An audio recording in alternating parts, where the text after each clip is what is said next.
فعلا ممكن تزود طولك ولا الموضوع خلاص كده اول ما كبرت؟ طب ليه في ناس بتطول بسرعة وناس بتفضل قصيرة او بتطول ببطء؟ هل الموضوع جينات بس ولا في عوامل تانية محدش بيقولك عليها؟ في الفيديو ده هجاوبك علميا ومن غير هبد. بص يا صاحبي، الطول مش حاجة عشوائية. العلم بيقول طولك بيتحدد من 3 عوامل رئيسيين. أول حاجة الجينات، تاني حاجة الهرمونات، تالت حاجة نمط الحياة. لو فهمتهم صح هتعرف انت ليه طولك كده. خلينا نكون واضحين، الجينات مسؤولة عن من 60 ل 80 من نسبة طولك. يعني لو أهلك طوال، نسبة إن أنت تكون طويل كبيرة جدا، ولو قصيرين هتكون قصير زيهم بالظبط. لكن مش 100%. يعني ممكن واحد يكون أهله متوسطين وهو يطلع طويل، والعكس صحيح. إن الجينات بتديك مدى وأنت بتوصل فيه على حسب حياتك.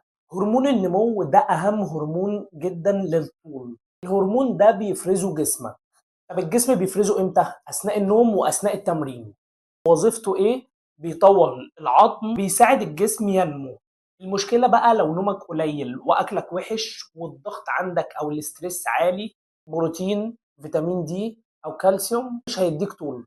اديك مثال، لو في طفلين نفس الجينات وطفل بياكل كويس وبينام كويس، نموه هيكون أعلى من نمو الطفل اللي هو زيه بالظبط بس مهمل في النوم والأكل. النوم ده من أخطر الحاجات اللي الناس بتطنشها، لأن أكبر نسبة من هرمون النمو بتفرز في الوقت اللي أنت نايم فيه، خصوصا النوم العميق أو النوم اللي هو الليلي.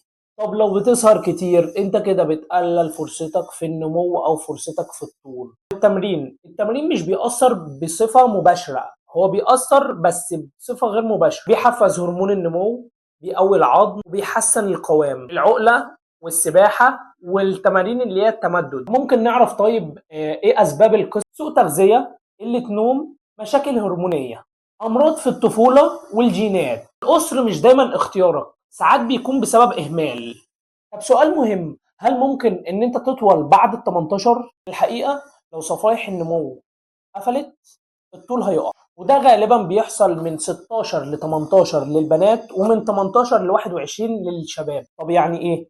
يعني السن ده مش هتطول بشكل مباشر، بس ممكن تحسن قوامك، تحسن شكلك، الهيئة بتاعتك. طيب ازاي يا كوتش عمارة ابان اطول؟ حتى لو طولك ثابت تقدر تبين نفسك اطول عن طريق ان انت مثلا تنزل الدهون عندك، فهتبان ان انت ارفع، فطبيعي هتبان اطول.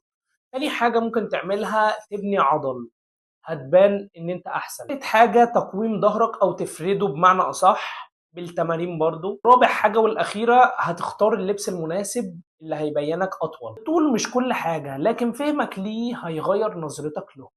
لو انت لسه صغير اهتم باكلك ونومك، ولو انت كبرت وعديت سن وقف النمو ممكن تهتم بقوامك او بشكلك او بصحتك، وهيعكس طبيعي على طولك. وطبعا مش كل حاجة تقدر تغيرها، بس في حاجات تقدر تستغلها بأقصى استفادة. وطبعا لو وصلت لهنا ما تنساش السبسكرايب واللايك والشير، وسهلة مش محتاجة فزلكة. والسلام عليكم ورحمة الله تعالى وبركاته.